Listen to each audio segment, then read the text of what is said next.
what's going on is they're killing us in the streets on a daily basis. It must be stopped. It must be dealt with. It must be addressed. We don't need another sermon. We don't need another prayer.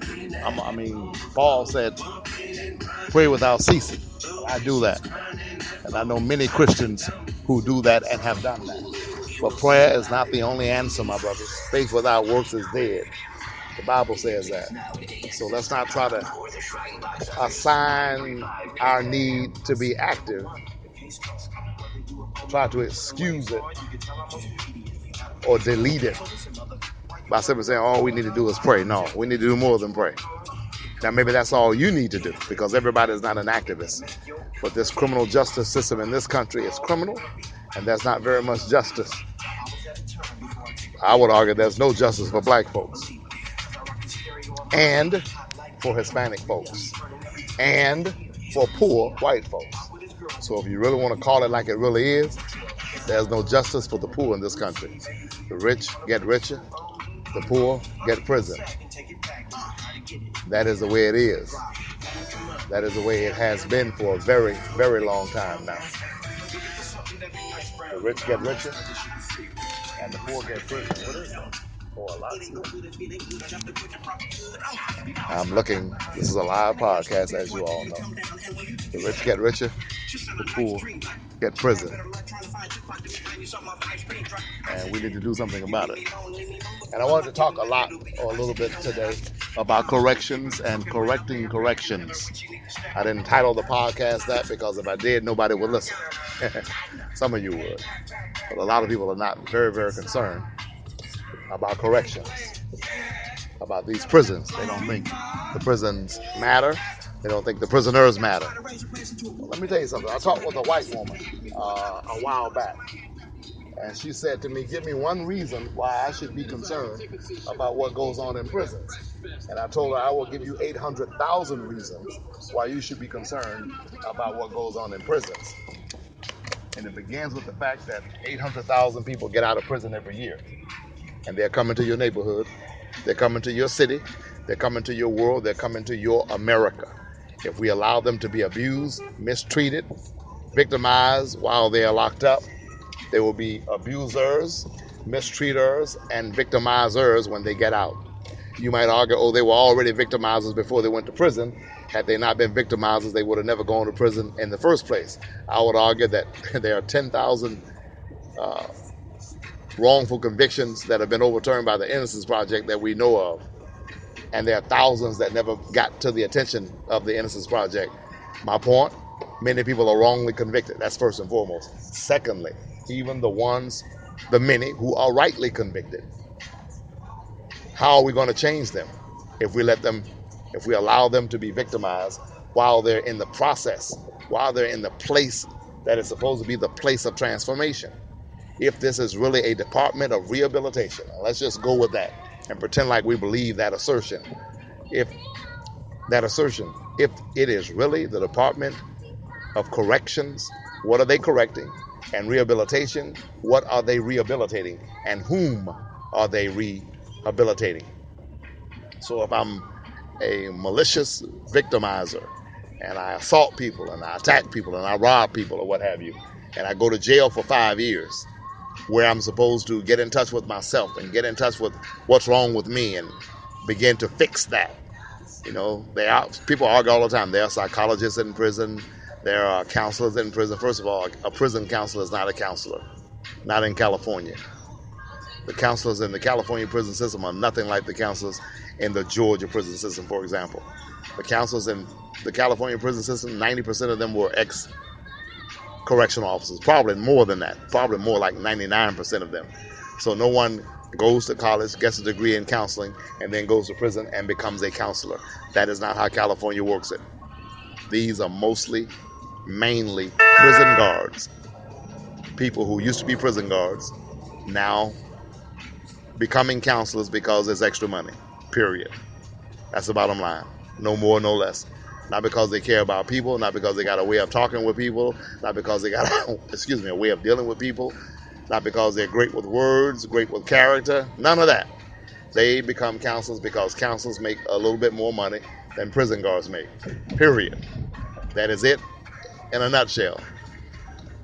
And these are the guys who become counselors. And most of them don't give a darn about inmates. And they do no counseling. None at all. Look up the word counselor. Look up the term prison guard. There's a major difference, but not in the California penal system. They are one and the same. I don't have time to deal with that exhaustively, but that is one of the problems. There is no counseling in the prison system. If a prisoner gets any counseling, it will come from a psychologist. And there's not enough psychologists in the prison system to go around. But understand that quite clearly. If I'm supposed to be being rehabilitated and getting in touch with what made me commit this crime, then how does it help me if I have crimes being committed against me by prison guards? So that is my point. These people will never be rehabilitated. The ones who actually did it will never get better because they are being victimized and abused in the system itself. And something needs to be done about that quickly.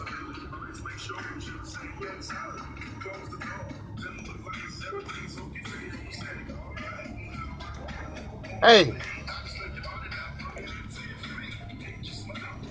Something needs to be done about that quite quickly.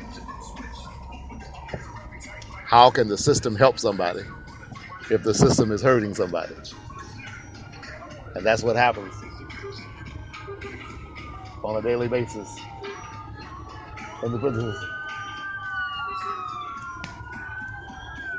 Every day. And something needs to be done about it quite quickly. The system is rotten and corrupt to its core. And I promise you that. And I'm speaking not just from empirical data, which I've studied in a book, and there's nothing wrong with studying things in a book. I believe in studying things in books. Books are great. I think readers are leaders, and I am a reader. But this is empirical, this is experiential data. I come from a body of experiential data. Dr. Louis Yablonsky once told me that I was what he called an experience therapist. No D on the end of the word experience. EXPERIENCE. Experience therapist. You'll get it later. And so I saw this. I lived this every day of my life for more than a decade, trying to figure out how in the heck some of the guys I knew, and some of them I knew did exactly what they said they did, and some.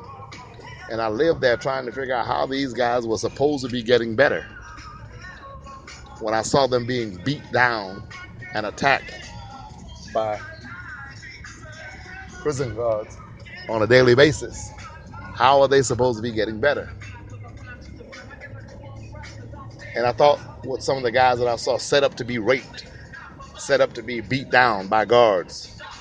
And I said to myself, what kind of man is he going to be when he gets out of here? And I know he's getting out. So we know he had a problem coming in, and the problem he had led to him coming in. And now that he has come in, he is being treated worse than he treated his victims. And we think, the guards with their little small minds, somehow in the back of their mind, they have figured out that this is what they call justice. Because they don't have the capacity to think beyond the prison cell and realize that these same guys that they're doing all of this to are going to be out on the streets in a couple of years with their daughters and their sons, and that they might visit and inflict the same pain upon their children, the guards' children, as the guards have inflicted upon them in the system. Can we examine this thing a little bit? Can we elucidate it? Someone needs to go talk to the Senate. And I'm not even talking about the United States Senate at this point. Someone should talk to the state Senate and our state legislators about what is going on in prisons. The guards have their own gang. It's called the Green Wall in California. I've written about them in probably 19 of my 22 books. I wrote about them in my new book, The Truth About O.J. Simpson, Race, Class, Money, and Justice. I wrote about them in my mega book, Kids Killing Kids. I wrote about them in my book, American Dream, A Search for Justice. I wrote about them in my book, Creating Monsters, The Green Wall. They are more deadly than the Bloods and the Crips could ever even think about being, because these are men with guns. These are men with machine guns. They have weapons of mass destruction, and they are authorized to use those weapons with deadly force. And who is going to believe a lowly, convicted state prisoner over a prison guard? No one is. And so it becomes the inmate against the guard. The inmate's lack of credibility against guards that most of society consider to be credible. That is what it comes down to. And the guards win every time. They win the physical contest because they have guns. And they keep the inmates divided. They keep them hating each other. Oh, if I had time to really get into it, the stuff I saw in the prison that will blow your mind. Guards actually keep gangs at odds with each other. I'm telling you what I know to be fact. So you have guards who will go and tell the Bloods that the Crips are going to move on them tomorrow. And then another guard will go and tell the Crips that the Bloods plan to move on them tomorrow. And they do this so that there is a riot on the yard the next day. And then when there is a riot, the guards get extra pay, overtime, lockdown pay, hazard pay, and a whole lot of other kind of pay. There's things going on in the prison that will blow your mind. If I told you some of the stuff I saw in the prison, you would not sleep for a week. Again, I wrote about these things in my book, The Truth About O.J. Simpson, Race, Class, Money, and Justice. If we're ever going to fix the system, we've got to be able to examine the system. And if we're going to examine the system, we've got to take a real close, true look at what goes on in the system. And you're not going to get this from politicians because they don't live there. You're not going to get this from prison guards because they're not going to report the truth. What organization do you know of? Perhaps what organization do you belong to that if you were committing crimes and doing something that was unbecoming, that you would go out and announce it in a report to the world? So there's no prison guard that's going to come and say, hey, here's what's wrong with the system. There's too many of us who turn them against each other, and we do that to keep them divided because there's more of them than us, and if the inmates were to come together, they would overrun us. And so we don't want unity, so we disrupt that unity by playing games and playing psychological warfare amongst the inmates on a daily basis, routinely. I worked for captains. I worked for lieutenants. I worked for wardens at New Folsom State Prison. I know of what I'm speaking. Listen, Sherman D. Manning, ladies and gentlemen, thank you for joining me. We'll talk about this more later. Go to YouTube and look for Donald Trump Sits Down with Sherman D. Manning, and also look for Sherman D. Manning, Clint Eastwood, and Donald Trump. Look for those interviews, and I think you will find them to be quite enlightening. Listen, God bless you. Keep hope alive. Keep the faith. Y'all pray for me if you will.